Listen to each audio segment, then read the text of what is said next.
Omaha by Dexter. Last June, my family and I went on a spectacular trip to the College World Series in Omaha, Nebraska.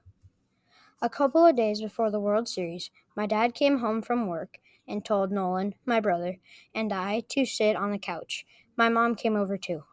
Our dad asked us if we wanted to go to the College World Series. We practically yelled, "Yes!" When we got up the day before the World Series, we packed up the truck. Then we had breakfast. We also had to bring our dogs to the kennel so they got to ride also. My dad, my mom, Nolan, and I were going. Our dogs rode with us to Fergus Falls. Then we dropped them off. It was 11 o'clock. We got to North Dakota at 11:30. We were driving through North Dakota for an hour and a half. Then we got to South Dakota. When we got to South Dakota, we started going 80 miles per hour. We stopped in Sioux Falls for lunch. Then a little bit later, we stopped for gas.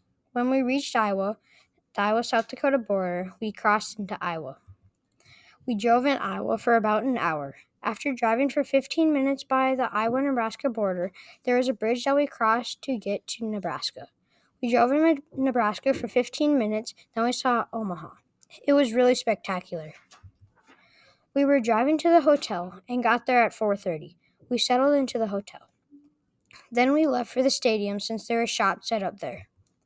We looked in the shops for a while, and at some point we saw my brother's best friend. Nolan and I both got Vanderbilt hats, a team in the College World Series. The next day, before the games, we went to the shops again. NC State and Stanford were playing. We got there 2 hours before the game. Stanford was hitting and fielding, and then NC State hit and fielded. 5 minutes before it started, the guy that went around the stadium and interviewed people said something like, "College World Series fans, are you ready for the College World Series?" Of course, we said yes. It was very hot. NC State had their ace on the mound, and so did Stanford. NC State scored first, and it was in the first. At some point during the game, my family and I got shaved ice, and there was probably 30 different flavors.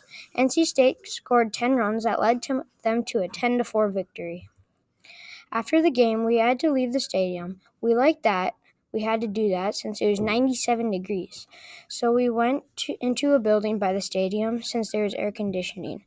After about an hour, we could go back to the stadium. Vanderbilt and Arizona were playing, and Vanderbilt was the defending champs.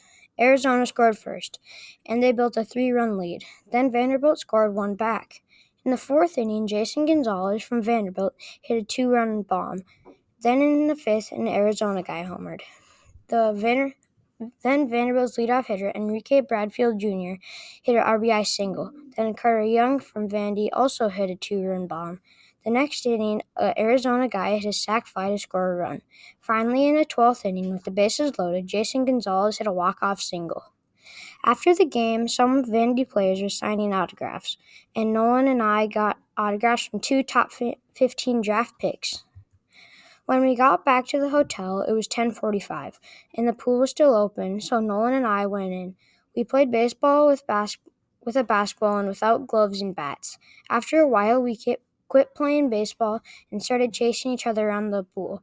The person with the ball was chased around the pool. The next morning, we went to the shops again. After a while, we decided to go in front of the building that held the U.S. Olympic swimming trials are held.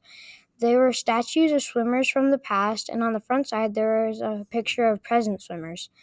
We went to the stadium 1.5 hours before the game again. Tennessee and Virginia were playing. Also, Tennessee's center fielder was born in Minnesota. He also lived in the same town my second cousins live in. We also got shaved ice again.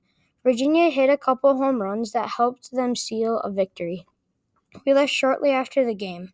Nolan and I were so tired we slept half the way home.